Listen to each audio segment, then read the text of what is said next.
Babies, it's the even more fabulous mother love, feeling rather fabulous today. Look, can't go anywhere but up. Well, I'm not down that far. I'm really not. I want to thank you all for tuning in, saying hello. I appreciate you. We've been going through so much lately. I mean, just okay. We just been going through so much lately, and we got to find some brevity. You know what they say, a breath of fresh air, a breath of fresh air, and we just need to understand who we are and whose we are, and that we can get through any kind of crisis together. And we are in a crisis, and one of the great ways for us to find some brevity, find joy in the day, find fun and laughter every day. Make sure, listen, this is a good one. Smile.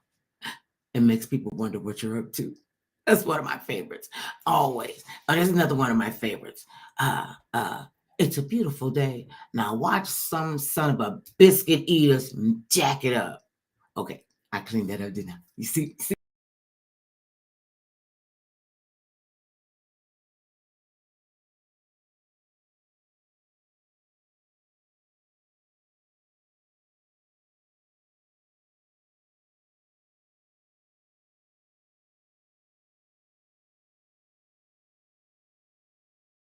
Twitter, you got that embedded in us, and now you want to be an X. Hey, keep it moving. That's all I'm saying. We have to keep it moving because life is going to go on, whether you're in it and participatory or not. And this is what we're made for. We're made for each other. We're made to boo with each other. Yeah, we do. And it's not, it's nothing crazy about wanting to be entertained in dark times. I mean, you think about it, a dance and music and the theater and television and movies and music keeps us together. I mean, I don't care where you're from. I don't care what your culture is. I don't care who you are. We all can find a human connection. And I find a lot of my human connections in the entertainment industry because that's what I'm here for, to entertain. But and not just to entertain, but entertain and give you information. I want you to have the best information that you can. And so you know where we're going. We can't make choices if we don't have the right choices, if we don't have all of the information to say, oh yeah, well, I think I'm going to do this. Oh yeah, I don't know, I'm going to do that. You got to have a plan. You got to, and sometimes I could say from straight up, you got to have plan A, B, C, all the way to X, Y, Z, and then you come back and you double them up on them. And you got to find your place. None of us are here by happen chance. I just want y'all to know that I'm not here. I'm not a mistake. You're not a mistake. You might have been, doing, your parents was doing something. Mm. Mm. And just so you know, I do this for a living, and I have some kind of they put me on a new medication, with the diabetes. They were trying to make a killing off of me, and not just me, everybody else. And one of the side effects is dry mouth. Now, so if you see, that's all it is. I have to make my own wet. Okay, that did not sound right. I have to keep my mouth with moisture in it.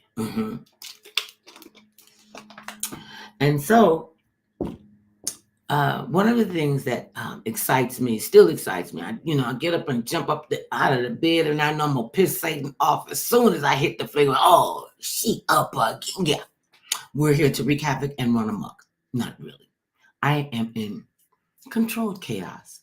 And being in this industry, it is controlled chaos and it could go off the rails at any time. That's why you got to be steadfast in what you want to do. Have a passion for what you want to do. You don't have to sit like, oh, mother love, you don't understand. Oh, I don't know what to do in my life. I don't, okay. And I hear it all the time. And I say the same thing all the time. Okay, you want to get this out, you got to get it out. And we as humans, we withhold so much. Just imagine the creativity and or the chaos that can come out when you're stepping in your purpose, when you're doing something, and in the Bible it says there's nothing new under the sun. God has saw it, seen it, made it, and we got to handle it and work in that environment, whomever you conceive God to be, because it is a God a lot out there. I mean, think about this. I don't care what all your modern technologies and all the great things that you can do. I'm fascinated with steel and the trucks that the trucks are made out of, and those big giant tires. Somebody's got to make that. Somebody had to come up with that. So that lets you know that our brains can just keep on moving and growing, and sometimes we can drive ourselves, a little batty. I know I am, and I'd rather know that I am than people trying to get, what is wrong with her? There's nothing wrong with me. It might be something wrong with you, but there's nothing wrong with me. I think I'm well put together. And well, that's just, if I don't think it, who gonna think it? If I don't put it out there, who gonna put it out there? You can put it out there. Get ready so you don't have to get ready. And he got ready. Okay, I was waiting on you, baby. Hold on one second. Hey, Mr. Guilroy, can you hear me? I can hear you. Can you hear Can you me? see me? I can see you. Okay, Sandy, how are you, ladies and gentlemen? This is Mr. Ben Guillory. He is one of the co-founders. See, that's how we do. We just wait till you show up. He is the co-founder of the Robey Theatre, a beautiful setting, and we're going to find out all about him and what's going on and what's happening. This is Mr. Guilroy. Thank you for joining me today.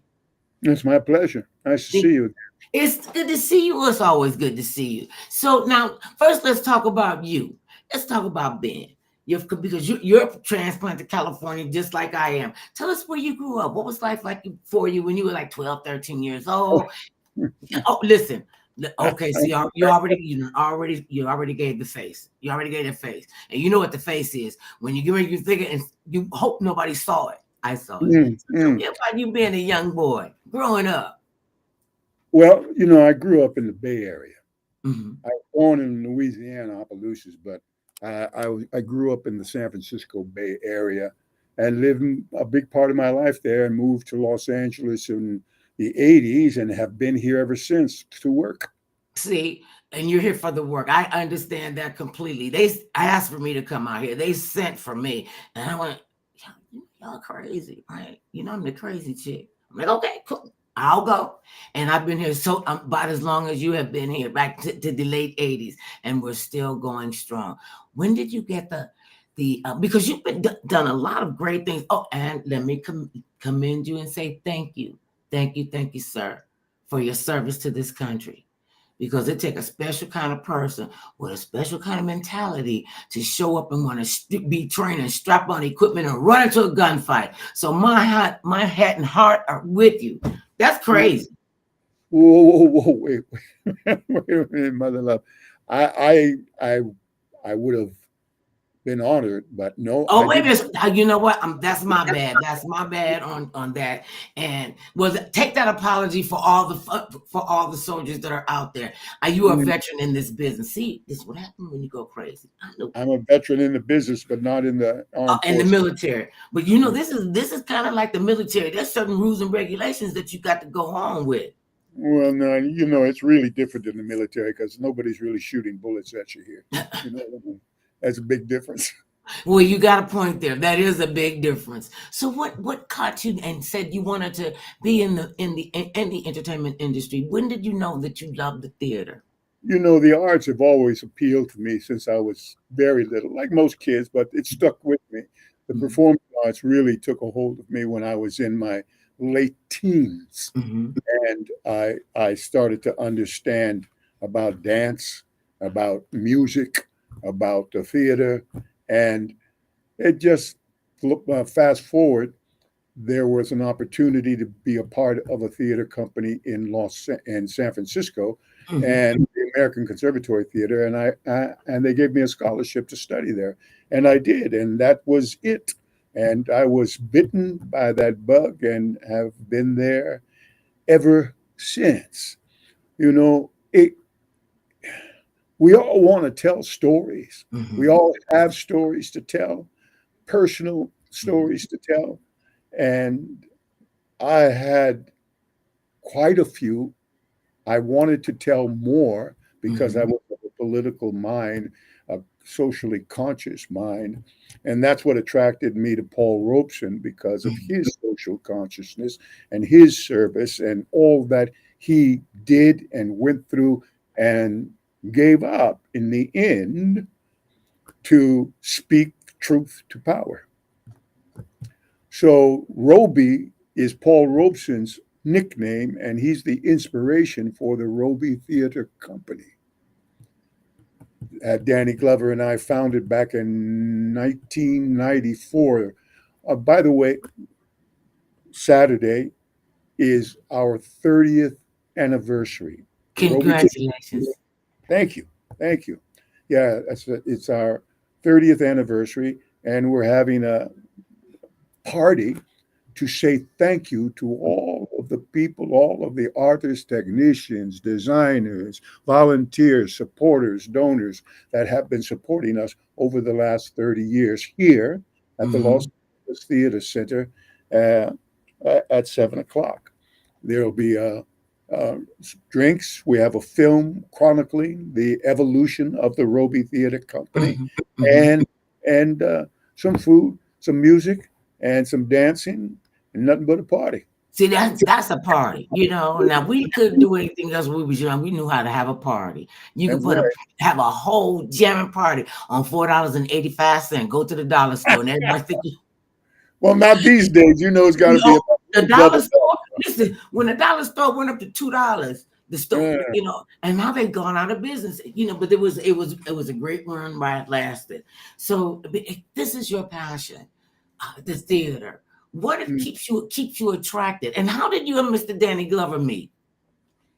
Well, we knew each other basically when we were teenagers, because he grew up in San Francisco. We both grew up in San Francisco.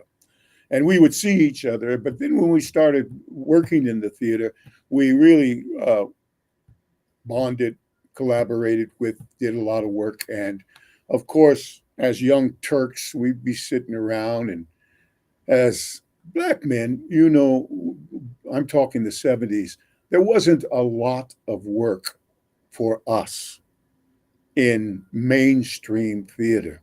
The American Conservatory Theater, where we both studied, was a wonderful program, but there wasn't work for actors of color to speak of, other than the obligatory servant in some grand production that was basically Eurocentric.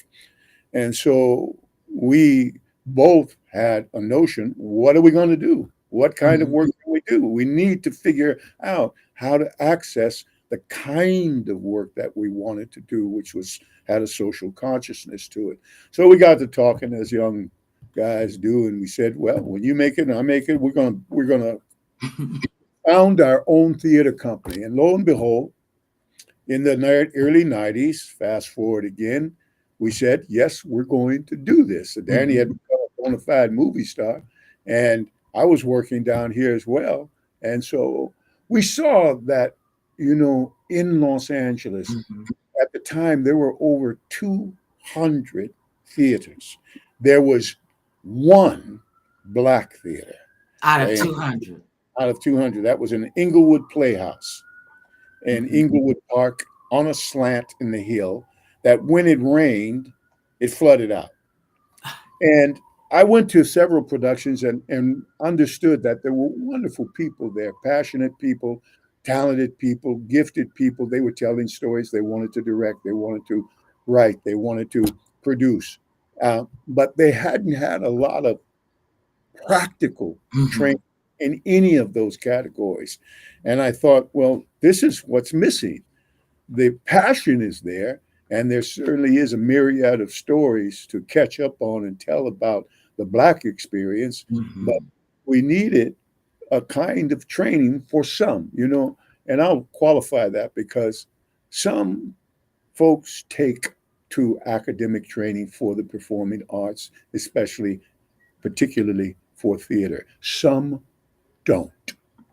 Some really work on their own clock, and some don't. But those who do are welcomed the help. And when we found the theater, the Robey Theatre Company, the idea was to build an institution where artists of color could come and study and take time to understand the craft and build the craft, because there's no shortcuts to this. You know, one has to work hard at this craft. That's what makes it look, quote, easy, unquote. Easy. That's how It's you can hard tell work. that's how you can tell the amateurs from the professionals. The Mhm. amateurs think they can do it and they go, well, I can do that. I can do that. That looks easy. I said, well, that's what professionals do. We make it look easy. That's right. I can't tell you the many people that have come on my talk radio program and said, oh, my beloved, this is wonderful. Oh, I want to do this. I'm like, okay, you do know this. You do know this is a skill set. You need to Mm. sit down and understand that. Listen, well, can I just be in front of a microphone and just run my mouth? I'm like, no, baby, you better have something going on. Right. And then they'll Yeah. come back and go, how do you do this every day? I couldn't even get one guest for the whole month. I was like, because you don't know what you're doing. Mm. And you have to tell them sometimes. And now in this generation, they wanted everything yesterday. And Yes. you have seen the dynamics change. And I am so honored and so humbled by you guys understanding that we can tell our best stories ourselves. We can make a place for them to do this. And this is what you guys have done. In 30 years, okay, so y'all must have started this like right before my third birthday for the second. Right. Because you got to Right. have a passion for it. And it doesn't always go as well as you would like for it to go. So starting a African American theater for people of color that look like us. Some people probably looked at you like you had a third eye in the middle of your forehead, didn't you? What kind of pushback did you get Pushback from from the industry? Because it's always naysayers, and even coming into doing what you guys are doing. well, I don't know. There is pushback, I suppose. I don't subscribe to it. I'm too busy. Okay, to care about Really. what somebody think. Yeah. I mean, people talk, they're always going to talk, and they're going to say what they say, and they're going to do what they're going to do, and they're going to be impacted by what they're impacted by. And that's fine. God bless them. What we do is theater. What Mhm. we do here is work with the genesis, the playwright, train the playwright, help them understand what it takes for the nuts and bolts of a foundation to be a writer that can be a contributor to the Mhm. community, and with actors as well, and with technicians and designers. All of those come in and play a part. It's a collaborative effort. Mhm. This collaborative effort is ongoing. It's really never ending because it's all about evolution. We've been evolving from we started out as a reader's theater where we simply read a play for an Mhm. audience. And 2 years later, we started producing plays. And about 8 years later, we started developing new works, commissioning new works so that we could tell exactly the stories that we wanted to tell, and reinterpreting Black classics. Our mission statement is to develop and produce stories about the global Black experience and reinterpret Black classics. That is the mission statement of the Robey Theatre Company, and we've stayed true to that. I think last play we did last year was The Talented Tenth by Richard Wesley. That play was written way back in the '80s. And it's uh, it's a wonderful piece. Before that, we developed a play entitled The Heated Discussion, which was triggered not only, but in a large part by George Floyd. What happened there? The Mm. whole idea, the idea of that play was, what do we do about the wanton murders with impunity by the authorities of Black people? What do we do about that? What can we do about that? We've been trying to do things about that for decades, centuries. Can you say Yeah. lynching? You know? Um, and so we commissioned a playwright, a wonderful playwright that we've had a long-term relationship with, Levy Lee Simon, and he wrote the play, A Heated Discussion. And we've had 2 different productions of it already, because It's still happening. Those murders by the authorities, those shooting us down in the street on camera are And they could still, care less. I mean, yeah. I remember Rodney King. And we Mhm. saw this unfolding in real time. We saw this, and all of us had our faces on the floor. And all he asked was, there was no reason for him to be beaten like that. There was no reason for Emmett Till. There was never a reason for any of our black men to be hung from trees and drawn and quartered. And we have to keep the fight going. It has to be more important to us than it is to other people. Because how am I going to care about you more than I care about me? So that means somebody going to get shortchanged in this. And that's why the collaboration for Mhm. us is critical.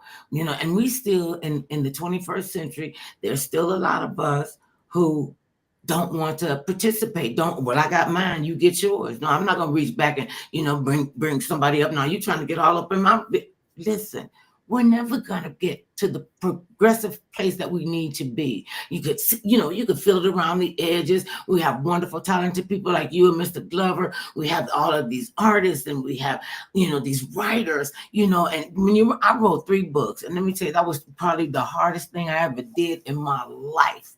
Okay. Mm. Because I just would have never thought that why would anybody buy a book about what I'm saying? But you Mm. never know. If you don't tell your story, somebody else will.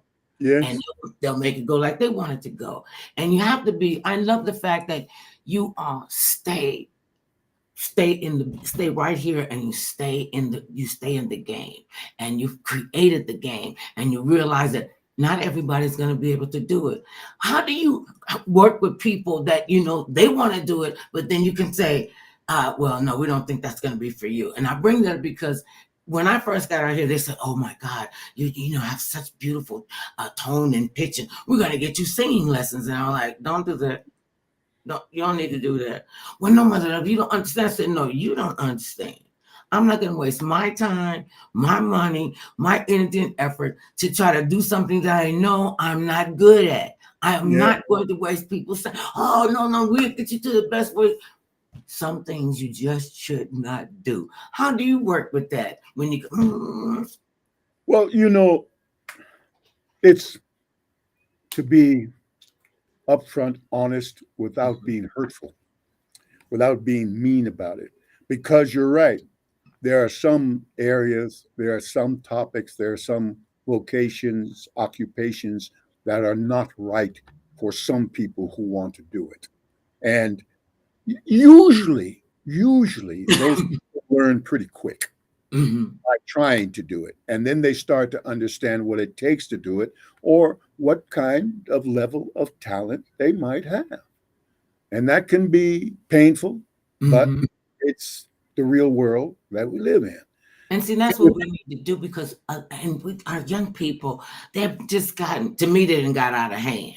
And they want Mm. everything like right now. And I want to come in and I want to be a director. Heck, what have you directed? Nothing. But I want you to. So you want to go on me, and then you realize that they can't.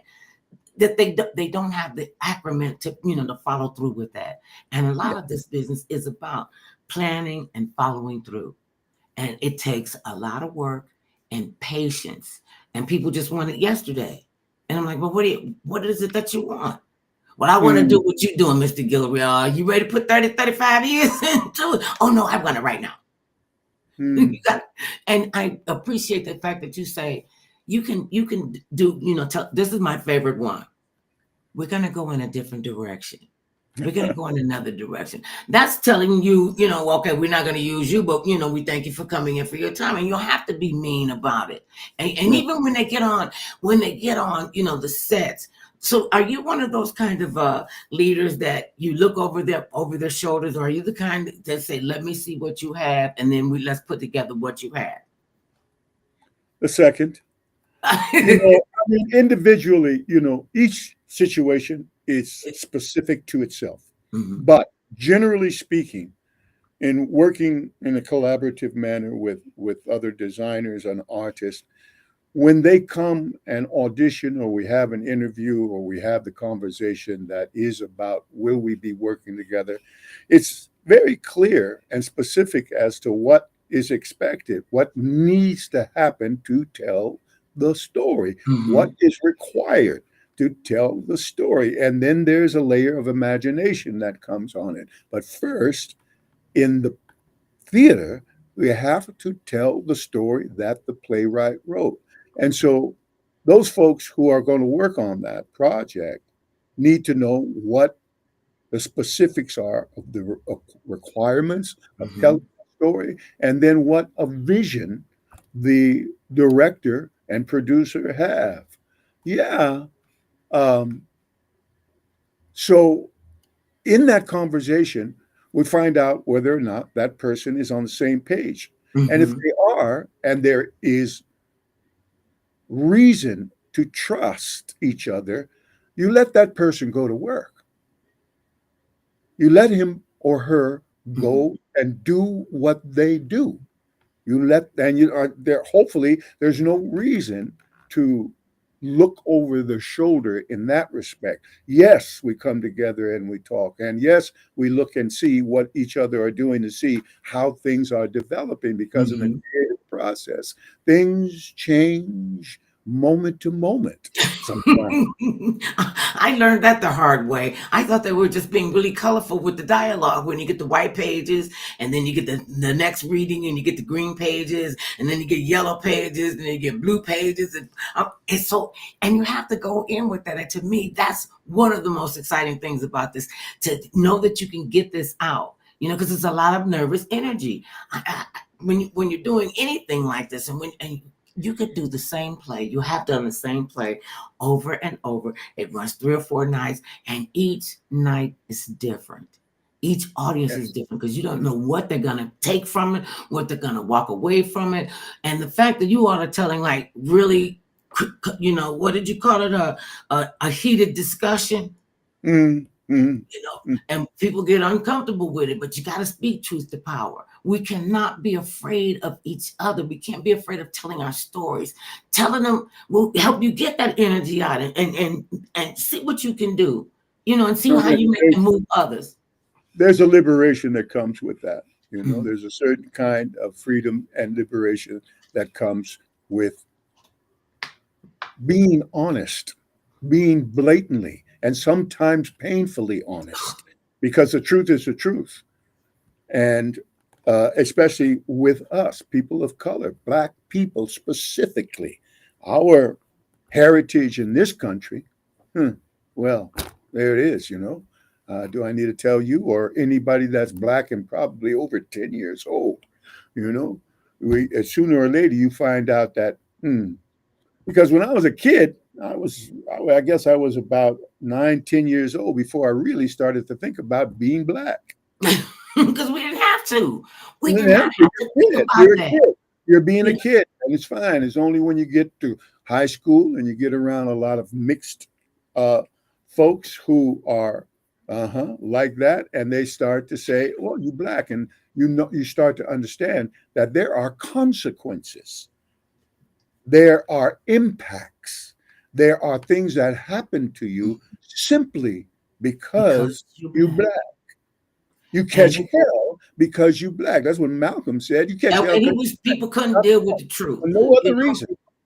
and when you speak truth to power, somebody, if you're not getting people angry, you're not really doing an effective job at it. Because, like the late great John Lewis said, if you're gonna get into trouble, get into good trouble.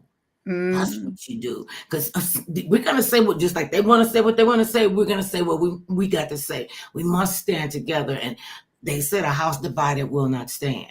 Our Black houses are divided. I mean, when you got my husband always says they have no morals and they have no scruples. Guys are out here getting these girls pregnant, and they don't want to take care of their kids. And he goes off about that. And he's saying they gotta learn to do the work. Life is mm, not, listen, and it doesn't give you a roadmap. And I don't know why people are taking it so serious and not, bringing out the best they can bring out of themselves to be around other people and bring out, it just goes and keep paying it forward. We're not coming out of this alive. mm, We're mm. not coming out of this whole life thing. We're not coming out alive. No, So why not do, like, why not do some spectacular stuff? Why not say we can conquer this? Let's work on us together. Let's work on it, telling the stories of our family. I remember growing up, and I remember my great grandmother, my grandmother, my mother, and all their girlfriends and everything. And I wanted to sit up. I sat up under the table and just would listen to them and the stories that I would hear. That my grandmother was friends with Madam C.J. Walker. I was like, Your grandmother my grandmother.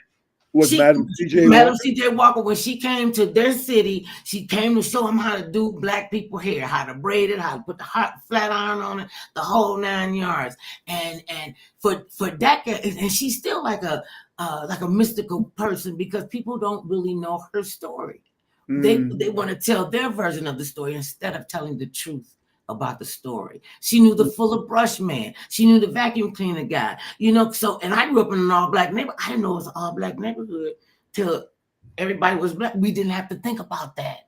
And my mother had friends. She had the Rainbow Coalition before there was a Rainbow Coalition. She had black people, white people, Native American people. She knew sports figures. She knew a whole lot of people. And she used to scare me because she would say, I know everybody. I was like, I thought she knew everybody. So you kind of like walking on eggshells. Remember back in the day, you get seen cutting up. Miss Sally down the street could tighten that butt up, and then she's going to take you to your mama and your grandparents. And then they all going to be on you. And you're like, I'm never going to do that again. Why do you got to tell everybody? Everybody got to know. And so we have that village. We have those people that were looking, to support one another. Our father died when I was 9 years old. I had 2 brothers, and our mother made sure that they were around positive black men, positive men that looked like them, business owners, attorneys, undertakers, So she had that, and she would always say, keep young people in your life, because if you live long, your old friends ain't gonna be able to carry your casket. So get you some young people, keep them in your life, and they will keep you young. What keeps you young and on fire like this? Working. Working. Yes. It. This is. I call it work, and it obviously is work because there are certain demands, and the administrative departments and all that part of the job can be tedious, but even that can be an art form in itself, that kind of academic kind of work. But the whole idea of discovery is just revitalizing. When discovering how to tell a story, how to work with an ensemble of creative people, and reaching a culmination and having the curtain go up and the audience respond, and doing it over and over again live for a group of different people is just there's nothing like it. Nothing like it. And it's because it's live. I have to remember, most of us see everything through this medium, through the screen. And so even when this is live, like what you and I are doing right now, it's not the same kind of live. Because in the theater, and especially in our theater, you sit and you're 5 to 10 feet away from the actors. And so story, and they're almost in your lap. You cannot help but almost be part of the story because you're in such close proximity of it. And so that element is so reinvigorating and so inspiring that there's nothing that can compare to it. Simply nothing. And when we see and I love the theater. I absolutely, that would be my second love. Radio is my first. And I love the theater. I was, and they used to bring people to Caramel House in Cleveland, Ohio, that was a black theater. And they would bring in these wonderful well, as a kid, I'm like, why we got to be around all these old people? You know, and it was people like Ozzie Davis and Ruby Dee. We got to meet so many actors, that were right there. I'm like looking at them and I'm watching them, and I'm like, that might be cool, because that was where I had to go to get my nervous energy out. And to have people of this caliber come into our neighborhood and teach us, I did not know we were Black. They all looked alike. I mean, we don't all look alike. I shouldn't even say that. No, we do not all look alike. And it was just so amazing. And as I got older and as they were doing their thing, I'm like, wait a minute. Isn't that the guy and the lady that came to Cameron House? And well, yeah. And I was like, wow. I didn't get it till I was like 17, and I was like done with that. Then you get it when you get it, and and when you got to stay in the game to get it. So now let's talk about your 30th anniversary at the Robey Theatre coming up this Saturday. Well, again, it's a party. And the whole spirit of it, Mother Love, is to say thank you. To say thank you to all of the artists, the actors, the directors, the designers, the technicians, the volunteers, the audience, the people who have supported us financially through this 3 decades, and to say a simple salute and thank you so much, because we couldn't have done it without them. It's that simple. We could not have done this work without the participation of all of those elements, all of those people, because it is a collaboration. It's a collaborative effort of theater. There is really no such person as a one-person show. See, now go on, speak truth. Them niggas, somebody come get my mule, because I'm gonna have to run around the studio. It really just takes a group of artists that makes it happen. And even though there might be one face on the stage, there is a plethora of artists behind them, behind that stage, that is making it all happen and making it happen seamlessly. And that's what we're doing on Saturday. It's just really a party. Jermaine Alexander, who is a filmmaker and an actor and has done much work with the Robey Theatre Company for 2 years, has been working on a piece of work about the Robey Theatre Company, updating. It was in 2020. It was our 25th anniversary that we had a documentary made by Junie Smith, who's a filmmaker out of New York, and did a lovely job. And now Jermaine is updating. Well, not that, has done another piece of work updating and bringing us current about the Robey Theatre Company. That is the centerpiece of what will be screened in Theater 2 here at the Los Angeles Theater Center on Saturday night at 8 o'clock. And the rest is some music, a few drinks, some food. Oh, I'm there. As soon as you say food, I'm there. I tell people all the time I work for food and soap, deodorant, toilet paper, toothpaste. I do. Right. I don't know what they like. What else am I working for? This is especially what a bunch of actors. Actors are usually hungry people. Oh yeah, listen. You feed them, and I would always have food for the crew. Always, I would cook something, a big pot of spaghetti beans, and then it got so spoiled. They're like, "So, Mother Love, what we having for dinner?" I'm like, "I'm off the clock at 12." No, so you gonna fix it something? And I found when you keep your crew happy and you're all working together, I didn't realize how what you said about it's a collaborative effort. I used to do a television talk show, yes, Mother Love, and there were 147 people that worked on that show. And I'm like, it's 100, and me is 148. I'm talking the other 147 that made me look like a pro. I'm telling you. And it was without the grips and the gaffers and the camera people and the craft services people, security, all those people come together as one unit. And that's when you know that you can stick your chest out just like so big, because you got it then. And there's nothing like a happy crew, happy cast and crew. Well, people who are taken care of, you take care of your people will take care of you. That's reciprocal. People appreciate one someone looking out Mhm. for them, and it's very important, and it's the right thing to do. It's the That's right exactly thing what to we do, do. so. When we go on the road, and I tell these people all the time, these people that work in your industry that think that crap don't stink, think they king and queen turd on, no, you're not the king, no. And they want to dominate the set and just, be just rude and disrespectful to the people that, come up to them in a restaurant and say, well, hey, Mr. Guillory, Mr. Guillory, I came to the Robey Theatre. I'm just want to stop and say, hey, get away from me. I don't want nothing from you. I was like, oh, no, you didn't. You did Mm. not.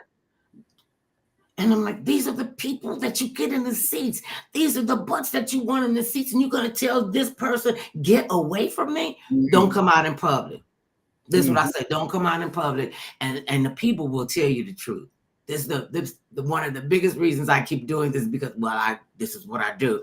But when people come up to you after they've seen your play, after they've been to the theater, got this response, and they come up to you, because you don't never know what they're coming in to that show with. You don't know if they're coming in from a funeral, a breakup, you just don't know. And they're coming in to get that relief, to get some of that brevity into their lives.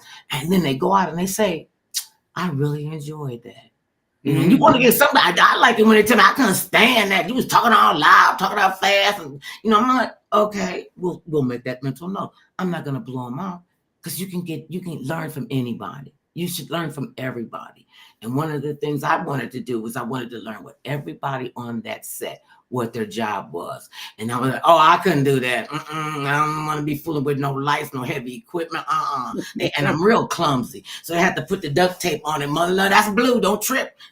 Because I'm known to fall down. And so everybody has an important role, and you can't do it by I hate people to say, oh, I'm a self-made woman, I'm a self-made man. Oh, so shut up.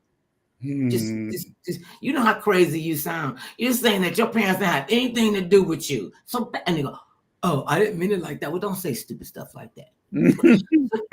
That's just me, The one thing you could say about you cannot fool babies, and you can't fool senior citizens. I'm a seasoned citizen. And I'm gonna, with my seasons and all the flavor that we have, what is your take on the future of the theater, and how do we keep it going and keeping people involved and want to be there and want to be entertained or work in the business? The future of theater. Mm-hmm. It's always been here, and it will always be here, because what we said earlier about it being live, and there is no substitute for that.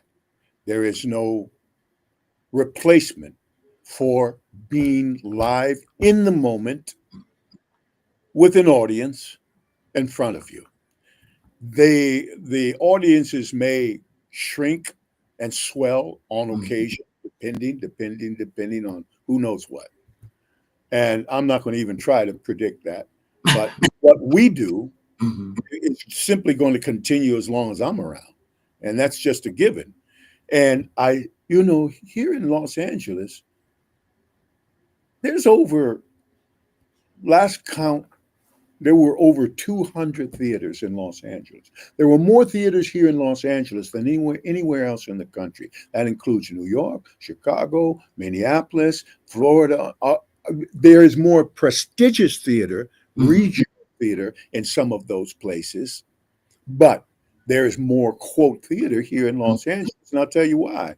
Because those artists who get off the bus every day and come from wherever they come from with a little bit of money and a big dream in their head that they want to build and chisel out a career in television and film. And believe me, nobody comes to Los Angeles to build a career in theater.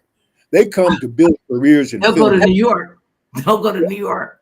Well, you go to New York too, but they come here to build in television and film, and they soon find out that this is short-lived. There is a lot of down time in between work when you're an actor or any kind of creative artist in this industry. There is simply a lot of downtime. Even at best, when you audition as an actor, you get the job or two, you get a couple of days here on a sitcom, and then you're looking for another job. You get 4 or 5 days here on an episodic, then you're auditioning again. You may get a film and work for a while and make a lot of money and then not work for a year. So Okay. there's a lot of downtime. And if one is a progressive artist, if one is a self-starter, they find a way to collaborate, to get with someone else and say, you got $500, I got $400, she got $800. Let's put on a play. Okay. Let's go to the theater and let's mount the play, invite some people. Maybe we'll invite some industry people. Maybe we'll get some attention. Maybe we'll get representation. Maybe we'll get a casting person to see us that might be interested in us for some reason. And at least, if nothing else, we are working at craft. Right. We are doing it. We are, yes. And so some of those groups grow into small black box theaters. They're all over Los Angeles. And some of those become membership theaters. And then there's the Lord houses or the union houses, like the Mark Taper and the Kirk Douglas and that. So there's all kinds of work here. Some of it's uneven, yes. But if you work long enough, it evens out. And by that, I mean your work gets stronger. Yes. But one must be a self-starter. You can't wait. You can't wait. If you wait, that's what you end up doing. Well, see, and that, to me, that is crazy. Why would I wait on somebody to tell me, okay, you have this role and you're going to work for a week or you're going to work for 3 days. And if I got one, I can get 2 or 3 more. And that's a lot of times that they don't understand about managing their time when they're in this business. And you saw how they'll come out and get off the bus with these big dreams and they didn't have a plan. You got to have a plan. And I tell people, LA is not for everybody. New York is not for everybody. And I've heard people that come to see us and it's, I don't know how you do it every day. I'm like, because this is what I do to eat. I couldn't, coming from Ohio, they're still waiting for me to come back home. I said, I am home. I live in California. Okay, but you're going to come back home. That's going to get on your nerve after a while. I'm like, well, when it gets on, and I always said this, I will leave when the work stops. The work is not stopped because I am here to work. I'm here to bring out my mother loveness and share it with the world and whatever that's going to be. But I make sure that if I'm not doing this, I can do that. And then I learned how to do that. Then I can learn how to do this. And I'm telling you, I wanted to know what everybody did. And everybody's job is important. We'll hold for you. That might be somebody calling you to look for it that will come to audition for you. Now, do you do that? Are you involved in the auditions? Or how does that work? Oh, yes, I'm involved in everything. Oh. No, literally. No, it's not a really just a general statement. Specificity is what this is all about. Being specific, being particular, knowing the details. It's the devil in the details. Everything needs a certain kind of attention. Otherwise, things will fall through the cracks. And you'll notice it if you're the audience. You may not be able to put your finger and ID it, but you'll sense that something is incomplete, not correct, not worthy. So always there is attention must be paid to the work. And so for me, I'm involved as producing artistic director. I'm involved in every facet of the production. Again, as you were saying earlier, I don't look over folks' shoulder, keep an eye on things because that's my job. But no, I don't dictate I find hopefully people who know what they're doing, have a real desire and energy, and let them do their work. Let them be creatives. Let them go through their discovery and creative process and let the chips fall where they may. And Sometimes they hit the mark and sometimes not so much, but that's all a learning process as well. and one of the things I love about the theater, besides the fact that it's live and you get that instant connection right there on the stage, and you come out better than you went in, or more ticked off when you go out because and you know when you can hit that nerve, whatever that nerve is, whether it's Mhm. up, down, sideways, whether they're ready to cuss you out because how dare you stand on my shoe top? Why you telling all my business in the theater? And you're like, it's everybody's story. One of the things I would love to be able to do, and it's going to come, is to celebrate African American and women of color trailblazers and tell their stories and what they've done and what they've done to get to where they are and where we're still, you know, working to get where we need to be. I mean, we just had a crazy election, and for the same reason, people do not believe a woman could be in that high power of a job. You rather have a crazy person and then have somebody who has more. There was no reason for Hillary Clinton to not win that election. But don't that's what I'm talking about. Because you see the fire in them. Did you see the president's wives? I only saw just like a couple of I episodes. did. I saw some of it with Viola, a friend of mine. Yeah. Okay. Mhm. Yeah, that was pretty deep, Yeah. And Well, we need to yes. see more stories. There's a lot of good work on, Yeah. on television. It's just wonderful work. There's so much work now. There's such a volume of work, and there's so many people doing good. Just I can't keep up with it. Me either. I'm like, what do we need 500 channels for? See, that's another reason why I love the theater, because at least you can go to the theater and see it from beginning, the art, and the end. And it's gotten crazy. It has really gotten crazy. When when you look at it, I want to ask you about the future. I've asked you about the future of theater. Um, when you look at it, how important is it for you, or do you do this, mentor young people? Talk to the Oh young yeah, people all the about this. time, Mm, all the time, all the mm, time. You know, this is just part of life. Someone like us that have, we've got some experience under our belts. We've been around the block a few times. We know a few things, and we know what we don't know mm, too, which is mm. very important, you know. And to pass that knowledge on is just paramount. And to help eh, other young people understand, and we all win when that happens. See, Everybody wins. There is no reason not to be sharing knowledge. and that's wealth. That's wealth that you couldn't, you can't buy that. You have to live that. And I wouldn't want the next generation. Well, our son is in the next generation behind us, and we have grandchildren. You got grandkids yet? No, yes. I know. I was going to say no, but yes, I do. Listen, if I had known grandparenthood was this great, I'd have skipped over being that mother part. That hurt.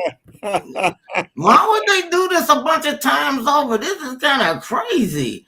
And we had families in our neighborhood. We had 3 families that had 14 kids in each family, and the mother and father. So it's 16 people living in a 4-bedroom project. I'm like, they just making babies for the revolution. That take too much, and I couldn't, damage a child like that. Me for your mama, because my son was my you crazy, And I'm just being straight up, That's why my dad had to stay with you, because you need to be in a controlled environment. I laughed so hard. It was like that's the first time I heard that. Mhm, We got to teach them. We got to show them, by showing up and letting them know that you can do this. Maybe this is not what you want to do, but you can do something positive in the community, and don't just talk yourself out of success. How many times do they talk themselves out of success because they don't believe that they can do it?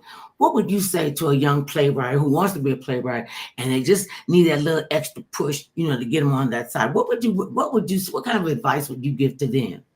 To continue to write, Mm-hmm. to continue to write, because, and it's this, nobody has made you any promises. Don't expect anything, but work hard, because there's a payoff to work. Yeah, it is. It might not be the payoff that you thought you were going to get, but there's a payoff to hard work and follow through. Mm-hmm. And even the people I've met along the way, the friendships I've made, the acquaintances, the associations that I've met along the way has been a big win. Mm-hmm.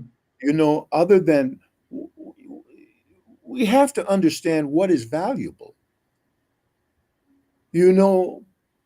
People have values, and they may not be the same values that this person over here has or that person over there has. Mm-hmm. You have to understand and determine what you really value. And if it's camaraderie, if it's money, this is not a right or wrong thing. It's Mm-hmm. simply a choice. And, with choices come consequences. So be careful what you wish for. Mm-hmm. Because you have to be real specific. As my great grandmother used to tell us, she said, baby, you got to be real specific. You got to be a specific, grandma. Yeah, that's what I said, real specific. But she would tell us that it's real specific of what you ask. Don't just ask God for a man. You got to ask God for a good man. Don't ask God for a good wife. And, you got your stuff is all over here, all raggedy and carrying on. Or she would tell you, I was like, I don't think I would ever do that. That sounds like something crazy. And to be married to somebody like every day for like years and years and years.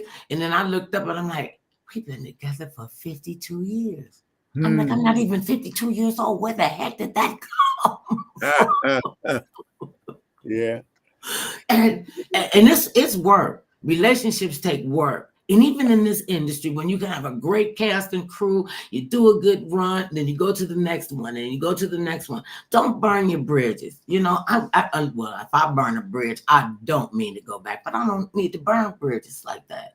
And we need to understand and learn how to be cohesive together as a people, as business people, as creative people. You and Danny Glover have created something so great from one of our theatrical giants, Paul Robeson. And I mean, when you think about that, that's a pretty big deal. And if you don't know who Paul Robeson is, Google it.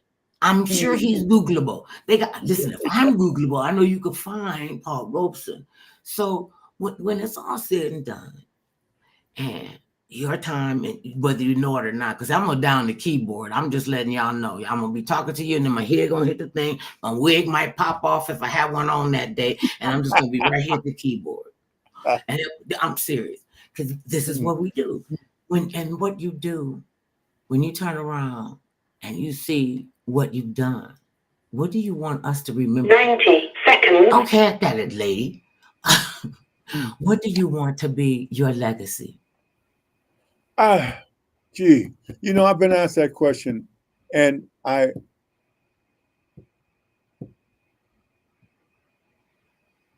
it just you just it's a job. It's a job well done, best one can, and moved some people. 60 seconds. Moved our audience, and they learned something, and they walked away inspired. And I have satisfaction. So I think that is contagious in the work. They get it.